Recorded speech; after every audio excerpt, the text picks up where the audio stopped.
कि being an architect आपका most challenging aspect क्या होता है? आर्किटेक्ट जो होता है वो एक प्रोजेक्ट का कोर है, आपस में और अच्छे से कोरिलेट हो रहा है, फिर वो साइट पर एग्जीक्यूट होना। डेफिनेटली, क्योंकि क्या होता है कि एक क्लाइंट एक लेमैन है, तो एक आर्किटेक्ट है जो सारी चीज़ों को एक साथ, जैसे प्ले में बोलते हैं कि सूत्रधार जो होता है, जो स्टार्टिंग से लेके एंड तक प्ले को उसको पकड़े रहता है। तो आर्किटेक्ट का वही काम है कि स्टार्टिंग जब चीज़ें पेपर पे भी नहीं है तब से लेके एंड तक, कंप्लीशन होने तक, लोगों के शिफ्ट होने तक, एक आर्किटेक्ट जो रहता है उसको सारी चीज़ें पता है कि क्या चल रहा है। Welcome to the design and build podcast. Today I am your host Aadish Jain और आज के हमारे गेस्ट हैं mister Rachit Singh and miss Ashmita Das ma'am from ADRS studio, जो कि बहुत भोपाल में जाने माने आर्किटेक्ट हैं। आज हमें सौभाग्य मिला सर के साथ इंटरेक्ट करने का। Thank you. तो हम आज अपना पॉडकास्ट चालू करते हैं। सर, मैं सबसे पहले तो आपसे ये जानना चाहूँगा कि बीइंग एन आर्किटेक्ट आपका मोस्ट चैलेंजिंग एस्पेक्ट क्या होता है एक साइट को लेकर? देखिए, सबसे पहले तो जो आर्किटेक्ट का रोल होता है किसी भी प्रोजेक्ट में, आर्किटेक्ट जो होता है वो एक प्रोजेक्ट का कोर है, उसको जीरो से, स्क्रैच से डिजाइन करना, फिर स्टेप बाय स्टेप उसको एग्जीक्यूट करवाना और उसके एक एक बारीकी को ध्यान में रखते हुए पहले पेपर पर आता है वो, फिर सॉफ्टवेयर पर जाता है। सॉफ्टवेयर से जब हम पूरी तरह सेटिस्फाई हो जाते हैं कि हाँ हमारी सारी सर्विसेज, सारा कुछ आपस में और अच्छे से कोरिलेट हो रहा है, फिर वो साइट पर एग्जीक्यूट होना। फिर आता है एग्जीक्यूशन पार्ट, कि अब एग्जीक्यूशन में जो चैलेंजेस आते हैं, जो प्रैक्टिकल प्रॉब्लम्स आते हैं, उनको ऑन स्पॉट रिजॉल्व करना। फिर उसके बाद डेकोर पार्ट, अब बेस तो रेडी हो गया, फिर उसमें जो अलग अलग मटेरियल से प्ले करना है, कैसे उसमें एस्थेटिक को बैलेंस रखते हुए उसको एग्जीक्यूट करना है, और फिर फाइनल एंड रिजल्ट तब निकल के आता है। यस, मीन्स डिजाइनिंग के अलावा आप लोग जो भी क्लाइंट है उसका एक शेड्यूल भी हैसल फ्री हो जाता है कि उसको अब इतना टेंशन नहीं रहता, बिकॉज आप लोगों के इतने सपोर्ट्स होते हैं। मीन्स एक आर्किटेक्ट होना बहुत जरूरी है किसी भी प्रोजेक्ट को लेके, व्हाट आई थिंक। डेफिनेटली, क्योंकि क्या होता है कि एक क्लाइंट एक लेमैन है, उसने सिर्फ चीज़ें देखी हुई हैं बाहर से, उसमें देखा हुआ है कंप्लीट प्रोडक्ट, और उसके पीछे की क्या उसमें अंडरग्राउंड क्या चीज़ें हुई हैं या क्या टेक्निकलिटीज इन्वॉल्व है वो उनको नहीं पता होता है। तो एक आर्किटेक्ट है जो सारी चीज़ों को एक साथ, जैसे प्ले में बोलते हैं कि सूत्रधार जो होता है, जो स्टार्टिंग से लेके एंड तक प्ले को उसको पकड़े रहता है। तो आर्किटेक्ट का वही काम है कि स्टार्टिंग जब चीज़ें पेपर पे भी नहीं है तब से लेके एंड तक, कंप्लीशन होने तक, लोगों के शिफ्ट होने तक, एक आर्किटेक्ट जो रहता है उसको सारी चीज़ें पता है कि क्या चल रहा है। एज पर क्लाइंट चॉइस आप उसके माइंड को एक रियल लाइफ इमेजिनेशन में लाके देते हैं। एग्जैक्टली। ये तो मतलब बहुत ही इंटरेस्टिंग और मींस एक बहुत इंटरेस्टिंग जॉब है। आप डेफिनेटली इंटरेस्टिंग भी है और बहुत चैलेंजिंग भी है, क्योंकि बहुत बार हमें लोगों की वो रिक्वायरमेंट समझनी होती है जो सबकॉन्शियसली उनको पता है, बट कॉन्शियसली वो हमको नहीं बता पाते कि उनको क्या चाहिए। तो उनसे डिस्कशन के थ्रू, उनका लाइफस्टाइल समझ के, उनसे मिलके हम वो उनकी रिक्वायरमेंट्स डिसाइफर करते हैं कि ये इनकी रिक्वायरमेंट है और उनको वो चीज प्रोवाइड करते हैं। अरे वाह, मतलब पहली क्वेश्चन के बाद मैं अंदर से बहुत इंटरेस्ट आया मुझे कि कितना इंटरेस्टिंग जॉब है और कितना आपको मतलब पैशनेट, आप जब एक पैशनेट होगे तभी आप ये जॉब कर सकते हो। एज अ मीन्स अगर आप पैसे के लिए या फॉर जस्ट एक लंबा वर्क ले लिया और उसके पीछे भागे तो ये काम नहीं हो सकता। ये तो पैशनेट काम है। देखिए, हो तो सकता ही है बट वो उसमें वो रिजल्ट नहीं आएगा जो एक, अगर हम उसको पैशन से करते हैं तो एक रिजल्ट अलग निकल के आता है, और अगर हम बस ABCD उसको टेक्स्ट बुक लैंग्वेज में करेंगे तो एक अलग रिजल्ट निकल के। सही है। मैंने अभी आपका रिसेंटली एक प्रोजेक्ट देखा था वैकुंठ करके, थोड़ा सा मुझे उस प्रोजेक्ट के बारे में बताइए। मतलब मेरे को देखते से ही एलिवेशन डिजाइन जब मैंने उसका नोटिस किया तो मतलब मुझे तो पूरा वैकुंठ याद आ गया जितना मेरी इमेजिनेशन में था। तो थोड़ा सा उस प्रोजेक्ट के बारे में भी प्लीज बताइए कि हाउ इट स्टार्टेड और कैसे उसको धीरे धीरे आपने कैसे इमेजिनेशन को उसको बिल्ड किया, थोड़ा सा उसके बारे में प्लीज। देखिए, ये प्रोजेक्ट हमारे लिए भी बहुत इम्पोर्टेंट पार्ट है हमारे अभी तक की जर्नी का, क्योंकि इस प्रोजेक्ट में जो हमने वर्क किया है बहुत ही ओपन एंडेडली हमने इसमें एक्सपेरिमेंट्स किए हैं, नए मटेरियल्स के साथ प्ले किया है और क्लाइंट की जो लाइफस्टाइल है उसको ध्यान में रखते हुए पूरा जो उनकी रिक्वायरमेंट थी, जो वो फर्स्ट डे हमारे पास ब्रीफ लेके आए थे, वो उन तक पहुंचाना और एक एक पॉइंट कवर करना उनका, जो कि बहुत डिफिकल्ट टास्क था। मतलब जैसे आपने उसको किया है, मेरे हिसाब से मिनाल रेसिडेंसी इतना अच्छा लोकेलिटी है और एक से बढ़कर एक कॉम्पिटिटिव प्रोजेक्ट्स डेली वहां पे आ रहे हैं, और उन सब के बीच में आप जो प्रोजेक्ट एकदम से आपका डिक्लेयर हुआ सबके नजरों में, मीन्स सबसे ज्यादा मैं आपको कहूंगा कि अभी वो मोस्ट आई कैचिंग प्रोजेक्ट है अभी मिनाल का रिसेंटली।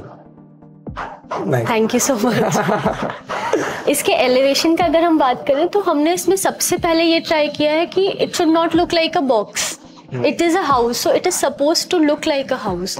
आजकल जो हम जनरली देखते हैं वो रहता है कि डब्बे टाइप के ही घर बनते जा रहे हैं, तो उसमें हमने सबसे पहले ट्राई किया, क्योंकि हमारे पास लिबर्टी थी एक कॉर्नर प्लॉट की, कि वो एक लेवल्स में दिखे, जैसे जैसे वो घर ऊपर जाता है वैसे वैसे वो बिल्डिंग लाइन से पीछे जाता है। उसके कारण जो उसका आई कैचिंग इफेक्ट है वो उसका फॉर्म बहुत सुंदर निकल के आता है, और नेचुरल स्टोन की क्लैडिंग ने तो उसको और भी उभार दिया।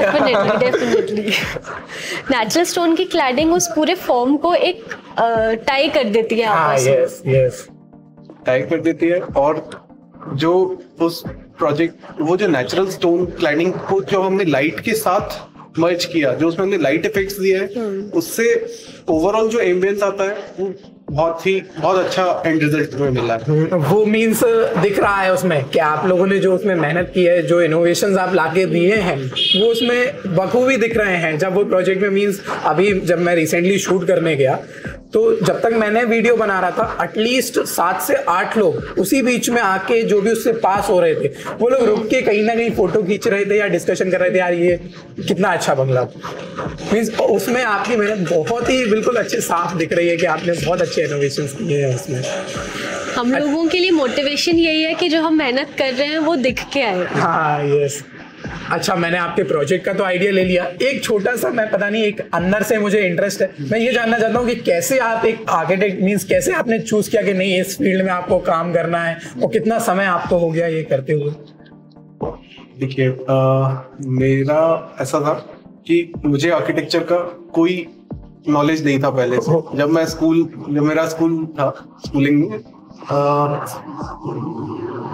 बस एक नाम मैंने सुना हुआ था, हाँ आर्किटेक्ट कुछ होता है, अब उसका कोई बैकग्राउंड नहीं पता था। जब 12th क्लास में हम लोग थे, सारे फ्रेंड सर्कल में यही सब था कि किसको क्या बनना है, क्या करेंगे, किस फील्ड में जाना है। सबका वो दौर ऐसा था कि सब इंजीनियरिंग की लाइन में ही भागते थे। जिससे पूछो पीसीएम लेना इंजीनियर बनना है, पीसीएम लेना इंजीनियर बनना है। तो एक मैंने ऑप्शन बस टिक किया था बिहार। जब मैं वो एग्जाम देने गया, AIEEE होता था तब, वो जो एप्टीट्यूड टेस्ट था वो इतना इंटरेस्टिंग था कि मैं कुछ नॉलेज नहीं था उसके बारे में, पर वो एग्जाम देने से ही मुझे बहुत इंटरेस्ट आ गया। तो जो 3 घंटे का पेपर था, मैं 1 घंटे में करके फ्री होकर सो गया बस 2 घंटे। रिजल्ट आया, अच्छा कॉलेज मिला, और फिर बस ये तो एक फिल्म स्टोरी हो गया। बिल्कुल, मुझे भी कभी यकीन नहीं होता है कि कैसे मैं कभी कोई, मतलब अपन सोचते भी नहीं है, बट वो चीज जब हो जाती है तो भी थैंक गॉड के यार वाओ क्या प्लानिंग थी हमारे लिए। डेफिनेटली। मैम, आपका कैसे रहा, आपने कैसे स्टार्ट किया? मुझे खैर थोड़ा बहुत तो था कि आर्किटेक्चर एज अ फील्ड नहीं पता था, बट ऐसे था कि हाँ घर डिजाइनिंग, जब कहीं किसी के घर जाते तो अच्छा लगता था ऐसे देखने में कि कैसे बना है। फिर जब कोर्स करने की बारी आई तो पहले मैंने सिविल इंजीनियरिंग सेलेक्ट कर लिया था, उसके बाद पता चला कि नहीं वो टेक्निकल फील्ड है, तो वो कोर्स ड्रॉप करके फिर आर्किटेक्चर किया मैंने। और फिर मैनेज से, हम दोनों ने मैनेज से किया हुआ है आर्किटेक्चर। अच्छा, अरे वाह। तो वो 5 साल में जो हमारा ग्राइंड था, जो हमने सीखा वहाँ पे, उसके बाद हम दोनों ने ही अलग अलग जगह जॉब किया है। मैंने केरला में इंटर्नशिप किया है, अहमदाबाद में जॉब किया है, पुणे में जॉब किया है। उसके बाद मास्टर्स किया है मैंने 2 साल अहमदाबाद से, सेप्ट यूनिवर्सिटी से। और उसके बाद हम फील्ड में आए हैं। तो जो स्टार्टिंग से फर्म स्टार्ट करने तक की जर्नी है, उसमें बहुत सारा हम लोग ग्राइंड से निकले हैं, अलग अलग एस्पेक्ट्स को थियोरेटिकली समझना, प्रैक्टिकली समझना। तो अभी जो हम डिलीवर कर पा रहे हैं वो इतने सालों की मेहनत का रिजल्ट। हाँ यस, मैं भी यही तो मतलब सोचता हूँ कि जब कोई बात करता है आर्किटेक्ट से उसकी फीस की, तो that's not just a time कि जब वो प्रोजेक्ट पे स्पेंड कर रहे हैं, ये उतने लंबे समय का स्पैन है जब से उन्होंने पढ़ाई स्टार्ट की, दे गेन नॉलेज, आप लोगों ने इतने सालों मेहनत करी, इंटर्नशिप करी, जॉब किया, तब जाके आज आप वो प्रोजेक्ट पे उतना मेहनत करके वो डिलीवर कर पा रहे हैं। एग्जैक्टली। वो उतना ही समय नहीं, वो तो इतना लंबा समय के टेन्योर के आपने एक्सपीरियंस के बाद आप वो डिलीवर कर पा रहे हैं। यस, क्योंकि ये ऐसी चीज है कि आप किसी का कितना बड़ा अमाउंट, किसी का कितने टाइम का सेव किया अमाउंट आपको प्रॉपर्ली लगाने की रिस्पॉन्सिबिलिटी है। तो मतलब बिल्कुल फ्लूक में नहीं कर सकते कि मजे मजे में कुछ भी कर दिया। हर चीज के पीछे एक प्रॉपर थॉट प्रोसेस होना चाहिए और उसका टेक्निकल नो हाउ भी होना चाहिए। हाँ, क्योंकि आपका जॉब जो है वो एक डिकेड डिसाइड करता है, जस्ट फ्यू इयर्स में कुछ नहीं। वो एक अगर किसी ने घर बनाया तो एटलीस्ट आजकल डिकेड तक फिर वो रेनोवेशन या कुछ प्लान करेंगे कि नया घर बनाना है। घर के लिए उन्होंने जो फंड्स इकट्ठे किए हैं, जो उन्होंने जो उनका बैकग्राउंड रहा है कि कैसे कैसे पैसे जोड़ के उन्होंने वो अमाउंट जोड़ा कि अब हम घर बनाएंगे, और फिर वो जो एक घर बनेगा वो किसी की भी लाइफ स्पैन का अगले 25 to 30 इयर्स डिफाइन करता है कि ये हमारा घर जो है अराउंड 20 इयर्स के लिए तो कम से कम हम वहां रहेंगे। तो पिछला 10 साल वो ड्यूरिंग कंस्ट्रक्शन पीरियड और अगले 20 साल ये रिस्पॉन्सिबिलिटी हमारे ऊपर है कि जो हम डिलीवर करेंगे उनको, उसके पीछे एक ऑलमोस्ट लाइफ स्पैन मेन उनका मेन लाइफ स्पैन जो उनका मीन्स एक लिविंग लाइफ होता है कि बीच का लाइफ, वही आपके पूरा मतलब सब रेस्पॉन्सिबिलिटी आपके हाथ में। एक आर्किटेक्ट का मीन्स एक प्रोजेक्ट में होना जरूरी है। बिल्कुल बिल्कुल। अभी जो मैं समझता हूँ कि बहुत से लोग क्या करते हैं कि बिना आर्किटेक्ट के कहीं पिंटरेस्ट या गूगल पे देख के नॉर्मली डिजाइन कर लेते हैं। तो आपका क्या कहना है कि क्या वो डिजाइन सक्सेसफुली इजीली हो पाता है क्या उसका, और एक आर्किटेक्ट हायर करने में एक थोड़ा सा डिफरेंस बताइए कि क्यों मींस उसकी जगह अपन को आर्किटेक्ट में जाना चाहिए। देखिए, जो बहुत बार मैक्सिमम देखिए आज क्या हो रहा है कि लगभग हर गली, हर रोड, हर शहर में, चाहे वो छोटा हो बड़ा हो, आपको ऑलमोस्ट 4th to 5th घर में कंस्ट्रक्शन कुछ ना कुछ होता हुआ दिख जाएगा। तो ऐसा नहीं है सब आर्किटेक्ट हायर करते हैं, बहुत ही लिमिटेड लोग हैं जो आर्किटेक्ट के पास जाएंगे या कोई कंसल्टेंट हायर करेंगे अपने प्रोजेक्ट को करने के लिए। तो लोगों को रिजल्ट मिल रहा है, अपने आप करने में भी रिजल्ट मिलेगा, लेकिन जो मेजर डिफरेंस है अगर आप किसी आर्किटेक्ट या किसी कंसल्टेंट के थ्रू आप कोई प्रोजेक्ट करते हो तो जो आपको इफेक्ट मिलेगा, ऐसा नहीं है कि आर्किटेक्ट घर को बहुत सिर्फ सुंदर बनाता है। ब्यूटीफाई करना आर्किटेक्चर नहीं है। आर्किटेक्चर है किसी की रिक्वायरमेंट समझना पहले तो, फिर उसकी उनका जो वर्किंग स्टाइल है वो समझना, सपोज फैमिली टाइप क्या है, उनके लिए क्या घर फंक्शनल होगा, घर की कनेक्टिविटी कैसी रखनी चाहिए, इंपॉर्टेंट रोल प्ले करेगा। फंक्शनैलिटी मेन रोल प्ले करती है, और वो जब एंड यूजर उसको यूज करेगा उनको भी रहने के लगभग 6 महीने 1 साल के बाद उनको समझ में आता है कि हमारा क्या रोल रहा है उस प्रोजेक्ट में। यस, क्या कंफर्टेबिलिटी रही, क्या उसमें, हाँ बहुत सारे पॉइंट्स हैं। अच्छा, एक चीज और मैं जानना चाहूंगा, बहुत से लोगों के माइंडसेट रहता है कि यार अगर हमने आर्किटेक्ट बुला लिया तो it will cost us double, बहुत महंगा पड़ेगा हमें आर्किटेक्ट हायर की कॉस्ट देना, फिर उसके बाद वो महंगे महंगे प्रोडक्ट सजेस्ट करेंगे। तो क्या वो पॉइंट के बारे में थोड़ा सा बताइए। आजकल मिडिल क्लास मेंटेलिटी ये बहुत ज्यादा सोचती है, ये आप लोग भी फेस कर रहे होंगे आई थिंक। देखिए, बिल्कुल हम फेस कर रहे हैं। जो माइंडसेट रहा है वो अब उसको हम नहीं चेंज कर सकते, लेकिन जो एक बार क्लाइंट हमसे जुड़ता है या किसी भी आर्किटेक्ट से जुड़ता है, तो मैंने ये फेस किया है कि अगर किसी का एक प्रोजेक्ट हमने किया है, अब अगर 2 साल बाद वो अपना ऑफिस या अपना कोई भी सेकंड प्रोजेक्ट करने जाएगा, भले वो एक छोटा सा रूम क्यों ना हो, वो पहले आर्किटेक्ट से कंसल्ट करता है और फिर उसके बाद उसको एग्जीक्यूट कराएगा। क्योंकि जो मेजर जो कॉस्ट अगर हम देखें कि आर्किटेक्ट महंगे प्रोडक्ट लगवाता है या आर्किटेक्ट की फीस हमें देनी पड़ेगी, प्रोजेक्ट कॉस्ट हमारा बढ़ेगा, ये मिथ है। ये बिल्कुल ही एक बहुत ही फॉल्स अजम्पशन है जो लोग अपने दिमाग में एक बना लेते हैं और फिर प्रोजेक्ट करते हैं।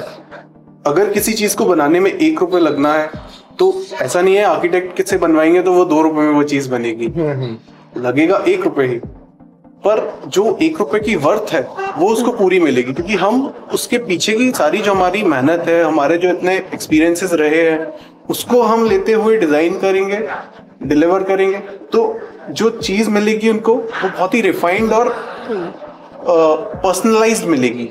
पर्सनलाइज्ड सबसे बहुत जरूरी चीज है। पर्सनलाइज्ड, क्योंकि आप अपने घर को आपके कंफर्ट के हिसाब से यूज करना है, उसमें पर्सनल आप कुछ भी नहीं लगा सकते कि यार गुप्ता जी के घर में ये है तो आपने वो लगा लिया, बिकॉज आपकी चॉइस अलग है, आपका शेड्यूल अलग है, आपकी हर चीज अलग है। और मैंने एक रिसेंटली एक वीडियो देखा था, वहां पे एक डिजाइन आया था कि एक 10x20 स्क्वायर फीट के फ्लैट में 10x20 स्क्वायर फीट के एक फ्लैट का एक रूम था, एक आर्किटेक्ट से उन्होंने डिजाइन करवाया, उन्होंने ऐसा डिजाइन किया कि उसी में उनका किचन आ गया, they have a bedroom in it, और एक मीन्स उनका हाफ घर की आधी चीजें, आधे सारे शेड्यूल के उनके काम एक ही रूम से मेंटेन हो पा रहे हैं, कि वही बेड सोफा बन जाता है, वो ही उसी एरिया में किचन का भी सेटअप आ गया।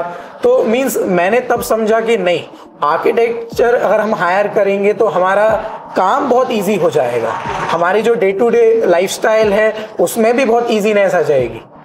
देखिए, जो जनरल नोशन है कि कॉस्ट बढ़ता है वो 100% फॉल्स भी नहीं है। कॉस्ट बढ़ता है, डबल नहीं हो जाता है। थोड़ा सा इसलिए बढ़ता है क्योंकि हम वो चीज़ें अभी से एंटिसिपेट करके वो वहाँ पे प्रोवाइड कर देते हैं। जैसे आपने बोला कि सोफ़ा कम बेड है, तो एक बेड बनाने के कंपैरिजन में सोफ़ा कम बेड बनाने में कॉस्ट थोड़ा ज़्यादा जाएगा, बट वो कॉस्ट आपको लॉन्ग टर्म में हेल्प करेगा कि आपकी स्पेस सेव हो रही है। तो यहाँ पे कॉस्ट बढ़ता है। तो अगर सिर्फ कोई कॉस्ट को कंपेयर करेगा तो डेफिनेटली उसको दिखेगा कि कॉस्ट बढ़ गया है, बट वो क्यों बढ़ा है, उससे हमें बेनिफिट्स क्या हो रहे हैं, अगर उन दोनों चीज़ों को कंपेयर किया जाए तो वो जो हमने बेनिफिट प्रोवाइड किया है वो वे ज्यादा करेगा as compare to cost. Exactly, इसी पॉइंट से मुझे थोड़ा सा एक आइडिया आया, जो मैं तो समझता हूँ, बट मैं अपने ऑडियंस को समझाना चाहता हूँ कि जो आपने बताया कि एक शॉर्ट टर्म में बड़ा इन्वेस्टमेंट करना और एक लॉन्ग टर्म के लिए थोड़ा सा ज्यादा इन्वेस्टमेंट करना, बट वो इन्वेस्टमेंट लॉन्ग टर्म तक साथ रहेगा आपके, ये क्लाइंट्स के लिए। तो आप अपने प्रोजेक्ट्स में, अगर मैं एलिवेशन पे बात करूँ, तो व्हाई यू सजेस्ट के स्टोन लगाया जाए in comparison to rustic paint या टेक्सचर? तो ऐसा थोड़ा सा हमारे ऑडियंस को बताइए कि आप क्यों, अभी आपने बहुत सारे आई थिंक 3 या 4 एलिवेशंस में आपने स्टोन का एक हायर क्वांटिटी में यूज किया। मींस लोग क्या करते हैं, स्टोन सिर्फ हाइलाइटर एज अ पर्पस देते हैं, बट आपने जो यूज किया उसमें स्टोन को एक मेन कॉन्सेप्ट बनाया।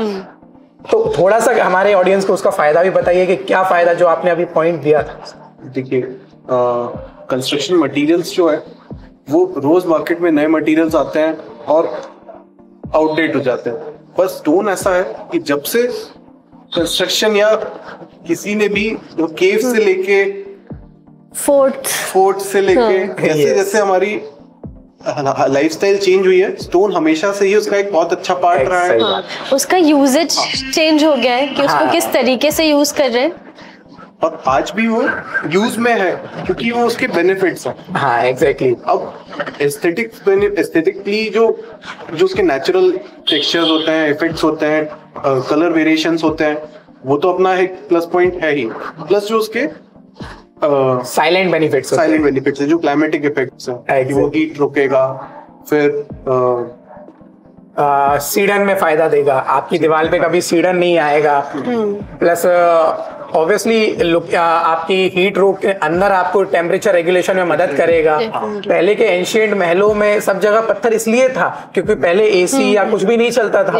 उन्हें समर्स में अगर अंदर कूलिंग चाहिए तो ऑटोमेटिकली पत्थर ऐसा टेम्परेचर रेगुलेट करके अंदर उन्हें ठंड देता था, और इन विंटर सीजन उन्हें अंदर गर्मी मिलती है। तो इसलिए पहले स्टोन का यूज ज्यादा होता था, और इसके बेनिफिट तो ऑब्वियसली 100% है ही कि आपका एस्थेटिकल लुक है, प्लस आप लाइफ लॉन्ग नो मेंटेनेंस चीज है, और लाइफ लॉन्ग एक बिल्डिंग को ग्रेस ऐड हो जाता है, जो कि आर्टिफिशियली टाइल या कोई और दूसरा मटेरियल उसको ग्रेस नहीं प्रोवाइड कर सकता किसी घर को, जो नेचुरल स्टोन क्लैडिंग से ग्रेस भी प्रोवाइड होता है। और दूसरा है कि वो वन ऑफ अ काइंड है। वो पत्थर अगर किसी के घर में लगा है तो वैसा दूसरा रेप्लिकेट नहीं होगा। सेम पत्थर अगर हम जैसलमेर भी दूसरे के यहाँ लगा रहे हैं तो उसका क्वालिटी, टेक्सचर, नेचर डिफरेंट होगा। एंड वी कैन ऑल्सो कोई भी फिनिशेस उसमें एड ऑन कर सकते, तो एक मीन्स कॉमनैलिटी हट जाती है उसमें कि कोई चीज सेम नहीं रहती। आपके पास लॉट ऑप्शंस है इन डिजाइन डिजाइन इनफ फिनिश कि आप उसको अलग अलग प्रोजेक्ट में कहीं पे भी दे सकते हैं।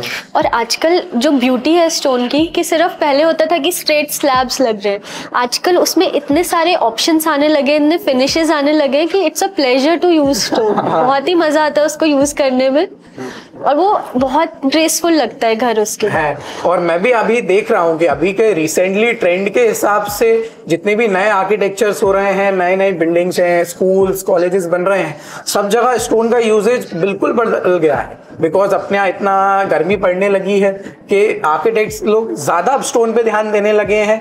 Because old concept, old choice is now back in India, मैं जो मान रहा हूँ। तो जो ट्रेडिशनल लर्निंग थी वो बस वापस आ रही है। There is nothing new in using stone. Yes, सब कुछ लॉन्च तो अपने भारत से ही हुआ। अभी भी यूरोप में बीच में भले ही अपन भटक गए थे कि we use some imported things, और बट यूरोप में लास्ट 25 ईयर्स 30 ईयर्स से मैं जो मानता हूँ कि they only use Indian natural stone. हमारी कंपनी लास्ट 25 साल से इंडियन सैंडस्टोन और लाइमस्टोन एक्सपोर्ट कर रही है। हमें नहीं इतना सैंडस्टोन और लाइमस्टोन का ज्ञान होगा अपने देश में बैठ के, अपनी लोकेलिटी में बैठ के उन्हें पता है। एक बार मेरी एक यूरोपियन क्लाइंट से बात हुई, he is new to us, he is asking कि I want Sagar black sandstone. मैंने कहा, do you know what is Sagar? कहता yes, it is a place where it mind. मैंने कहा if I ask something same from my neighbour और some of my family member, may be they like about. उनको इतना ज्ञान नहीं होगा जितना यूरोप में बैठा बंदा ये बोल रहा है कि I want Indian natural stone in my pavement, because वो हमारे यहाँ से कॉन्सेप्ट चुरा के गए। उनको इधर आके कॉन्सेप्ट समझ आए कि वाई हमारी इकोनॉमी, हमारे यहाँ का आर्किटेक्चर इतना मजबूत है क्योंकि सब चीजें निकली सिर्फ भारतवर्ष से। तो मैम हमें आज थोड़ा सा आप बताइए कि which is your most favourite project जो आपने अभी तक वर्क किया होगा, उसमें से आपका मोस्ट फेवरेट प्रोजेक्ट क्या है? एक तो आपने मेंशन किया ही वैकुंठ, ये मेरा पर्सनली बहुत फेवरेट प्रोजेक्ट है। उसके अलावा एक प्रोजेक्ट हमने किया था जिसमें हमने particularly different types of stone use किए थे। उसमें हमने फ्लोरिंग में टाइल्स को बिल्कुल ही एलिमिनेट कर दिया था एक्सेप्ट फॉर टॉयलेट्स। फ्लोरिंग में हमने यूज किया था कोटा स्टोन, एक जगह हमने जैसलमेर स्टोन यूज किया था, एलिवेशन में बासोदा स्टोन यूज किया था, पोर्ट्स में हमने कॉबल स्टोन्स यूज किए थे। तो उसका जो एज अ होल लुक आया है, उसके मास और वॉइड्स को भी हमने जो ट्रीट किया है, तो वो बहुत ही ब्यूटीफुल निकल के आया। बहुत ही अर्दी टोन में पूरा घर है, तो वो मेरा एक पर्सनल फेवरेट प्रोजेक्ट है क्योंकि बहुत ही मिनिमल तरीके से, उसमें ज़्यादा कुछ भी नहीं है, बट जो हमने फ्लोरिंग में ही इतना हाईलाइट कर दिया है तो उसमें हमें ज़्यादा कुछ इंटीरियर एस्पेक्ट से भी ज़्यादा कुछ करने की ज़रूरत नहीं पड़ी है। तो वो मेरा एक personal favourite project. It looks like मतलब एक यूरोपियन स्टाइल प्रोजेक्ट उभर के आया है वो। मैंने भी जब भी उसको देखा तो इट लुक्स लाइक कि यार कोई अब्रॉड का घर है जो डिजाइन हुआ है। सर आपका भी कोई एक पर्सनल फेवरेट प्रोजेक्ट बताइए ना प्लीज। मेरा पर्सनल फेवरेट एक हम लोगों ने घर किया था रायपुर में, तो मेरे फ्रेंड का ही घर था, द क्यूबर्स हाउस। वो बहुत ही इंटीरियर्स में हमने उसमें बहुत ज्यादा ओवर कुछ भी नहीं किया है, बहुत ही मिनिमलिस्ट इंटीरियर रखा है, लेकिन जो उसकी आर्किटेक्चरल स्पेस प्लानिंग है वो मुझे हमेशा बहुत इंस्पायर करती है। कभी भी मैं रायपुर जाता हूँ, मैं वहीं उसी घर में रुकता हूँ दोस्त के साथ। तो उस पर्टिकुलर प्रोजेक्ट में जो हमारा मेन प्ले रहा है वो वॉइड्स एंड मास, मतलब बिल्डिंग के, क्योंकि ये तीनों तरफ से सराउंडेड प्रोजेक्ट था, तीनों तरफ घर बने हुए थे, तो जो भी हमें लाइट वेंटिलेशन लेना था या तो फ्रंट से आएगा या जो हमने वॉइड्स क्रिएट किए हैं वहां से लाइट वेंटिलेशन आना है। तो सबसे ज्यादा प्ले उसमें है लाइट वेंटिलेशन का, कि हमने जो वॉइड्स कट किए हैं, जो लाइट वेल्स बनाए हुए हैं, उसमें एक बहुत अच्छा फीचर हमने दिया था कि उसके जितने भी टॉयलेट्स हैं, सारे टॉयलेट्स में एक पोर्शन हमारा ओपन टू स्काई दिया हुआ है, चाहे वो फर्स्ट फ्लोर पर टॉयलेट हो या सेकंड फ्लोर पर हो। हर टॉयलेट में एक ओपन टू स्काई फीचर है जिसमें नेचुरल लाइट आती है, धूप आती है, और वो बहुत ही वो टॉयलेट, पूरी टॉयलेट के एम्बियंस को एकदम ही ब्राइट कर देता है। ये मैंने आज तक नहीं सुना, मतलब आपने बहुत ही एक, मतलब इसको मैं जरूर मेंशन करूंगा पॉडकास्ट में, इसका वीडियो या इमेज। अच्छा, एक पॉइंट और मैं थोड़ा सा क्यूरियस हूँ जानने में, क्या आप अपनी सर्विसेज सिर्फ भोपाल में देते हैं या कहीं पे भी, जैसे कोई हमारा ऑडियंस मुंबई में है, पुणे में है, तो वहां पे भी आपकी सर्विस या कंसल्टेंसी वो ले सकता है? देखिए, अभी हम MP एंड छत्तीसगढ़ 2 स्टेट्स में काम कर रहे हैं। बाकी ओपन है, जहाँ अपॉर्चुनिटी मिलेगा वहाँ हम काम करेंगे। नहीं 100%। एक हमारा प्रोजेक्ट अभी बैंगलोर में भी आ रहा है। हाँ ओके। अरे तो nice। हम बिल्कुल भी रिस्ट्रिक्टेड नहीं है कि हम कोई लिमिटेड एरिया में काम करेंगे। हमारा ऐसा फील्ड है कि थोड़ी सी बेसिक अगर हम रिक्वायरमेंट्स एंड साइट कंडीशन समझ लेते हैं तो फिर it is valid for pan India. Oh great. अच्छा, एक छोटा सा डाउट है जो आजकल बहुत से लोग इसको फेस कर रहे हैं, और मैं भी ऐसा जब मैं रूम में बैठता हूँ या जो भी हमारे कस्टमर्स आते हैं मैं उनको नोटिस करता हूँ कि बहुत से कस्टमर्स आर्किटेक्ट प्रेफर करने की वजह बहुत से टाइम पिंटरेस्ट या गूगल देख के कुछ इमेजेस ले आते हैं and they plan out self के हम ऐसा कर लेंगे आर्किटेक्ट की जरूरत नहीं है। तो उसमें मैम प्लीज बताइए कि ये सही है और क्या ये 100% हो पाता है पूरा?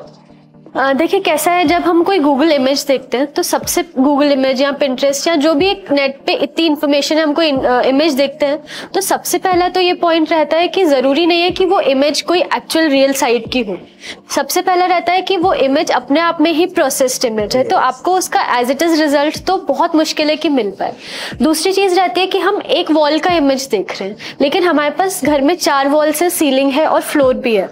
तो जब अगर हम 4 इमेजेस 4 वॉल्स पे 4 इमेजेस लगा देंगे तो वो आपस में जो एक कोहेसिव डिजाइन होना चाहिए वो शायद ना निकल के आता है। Yes. अपने आप में हो सकता है पर्टिकुलर एक वॉल बहुत सुंदर दिख रही है, चारों वॉल्स अपने आप में बहुत सुंदर दिख रही है, बट वो एज अ होल बहुत मुश्किल है कि वो एक लेमैन उसको अचीव कर पाए। हाँ यस, मींस क्योंकि आपकी इतनी स्टडीज के बाद आप उस लेवल पे पहुंच पाए कि आप किसी का डिजायर, एक इमेजिनेशन उसको रियलिटी में ला पा रहे हैं जस्ट फ्रॉम वॉचिंग पिंटरेस्ट या गूगल इमेज। कोई भी मेरे हिसाब से कोई भी लेमैन उसको कंप्लीट नहीं कर सकता। मींस ये एक नॉर्मली रॉन्ग फैक्ट है कि लोग आ जाते हैं और they just do they just want के हम खुद कर लेंगे। तो आई डोंट थिंक ये बहुत ही थिन लाइन होती है वो बैलेंस अचीव करना। थोड़ा भी हम एक गलत डिसीजन लिया आपने और वो ओवर पार करने लग जाएगा या अंडरडन लगेगा। तो वो जो परफेक्ट इक्विलिब्रियम है वो अचीव करना बहुत जरूरी है एक ओवरऑल स्पेस का एम्बियंस लिटअप करने के लिए। Yes yes. अब जैसे अगर हम एक छोटा सा रूम ही ले लें तो उसमें फ्लोरिंग होगा, सीलिंग पे कुछ कलर होगा, वॉल्स पे कुछ एलिमेंट होंगे, तो हमें बेड का मटेरियल, जो भी बेड है वहाँ पे वार्डरोब है, उसका मटेरियल फ्लोर से मैच करना है, वॉल से मैच करना है, कर्टन्स को भी इन सारी चीज़ों से मैच करना है। तो वो आपस में चीज़ें कोरिलेट बहुत ज़्यादा होती हैं। तो वो एक इमेज को देख के करना बहुत ही मुश्किल काम है। हाँ, और हो सकता है कि एंड रिजल्ट फिर वो उतना ब्यूटीफुल ना लगे जो एक्सपेक्ट किया था इमेज देख के। वो मैम पॉसिबल भी नहीं है फ्रॉम माई साइड ऑल्सो कि जब तक एक प्रोफेशनल उसको ना देखे या इतनी एजुकेशन, वरना इतनी एजुकेशन क्यों होती है? अगर हर कोई अगर नॉर्मली पिंटरेस्ट का इमेज ही उठा के कर रहा होता तो इतनी एजुकेशन और इतने अच्छे लेवल पे आज आर्किटेक्चर जा रहा है। अपने इंडिया में भी इतने अच्छे आर्किटेक्ट्स निकल के आ रहे हैं वर्ल्ड में जिनने इतनी ख्याति प्राप्त कर रहे हैं, तो वो नहीं होता अगर इजीली इतना टर्न हो रहा होता। तो एक बहुत इम्पोर्टेंट पॉइंट होता है डिजाइन के पीछे स्केल एंड प्रोपोर्शन की। कोई इमेज है जिसको आपने देखा हुआ है, अब वो आपके स्पेस के अकॉर्डिंग क्या वो स्केल परफेक्ट फिट हो रहा है?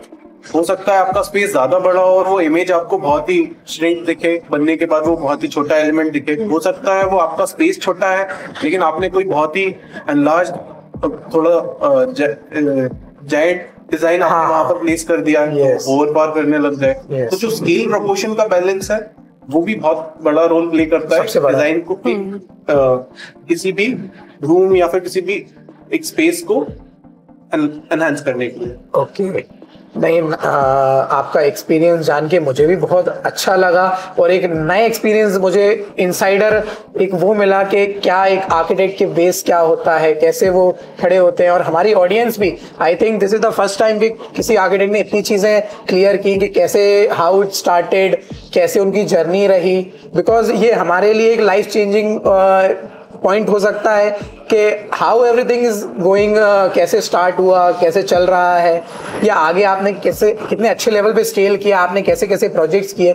सब चीज़ें एक मीन्स मेरे लिए तो एक आई ओपनिंग मोमेंट है कि इट इज़ वेरी वाव कि आपने जो आपके काम हैं मेरे पर्सनल फेवरेट हैं, बिकॉज आप स्टोन को भी उतना इम्पोर्टेंस देते हैं, आप एक पुराना हेरिटेज जो लुक है उसको भी बरकरार रखते हैं, प्लस उसके साथ इनोवेशंस लेके आते हैं जो आपके काम को ऑटोमेटिकली 10x ज़्यादा सुंदर बना देता है। तो आपके समय के लिए आज मैं बहुत बहुत धन्यवाद चाहूँगा कि आपने हमें अपना समय दिया, हमारी ऑडियंस को अपना समय दिया। और अगर आप कुछ बोलना चाहते हैं आपके फर्म के बारे में तो प्लीज़ बताइए। हमारा AD.RS डिजाइन स्टूडियो जो फर्म है, हमने 2017 में फर्म एस्टेब्लिश किया था। तो मल्टी डिसिप्लिनरी फर्म है। हम आर्किटेक्चर, इंटीरियर डिजाइन और फर्नीचर डिजाइन, इन 3 एस्पेक्ट्स में हम काम करते हैं। हमारे प्रोजेक्ट्स MP और छत्तीसगढ़ में अभी फिलहाल चल रहे हैं और अराउंड 130 प्लस प्रोजेक्ट्स हम कंप्लीट कर चुके हैं और बस चल रही है जल्दी। इतने सून आपने इतने प्रोजेक्ट्स कंप्लीट किए, ये तो बहुत ही मींस वाओ मोमेंट है। और मैं भी बहुत ऑनर फील कर रहा हूँ कि आपके साथ बैठ के आज आपका एक्सपीरियंस मुझे जानने का मौका मिला। चलो, thank you so much sir, thank you so much. Thank you.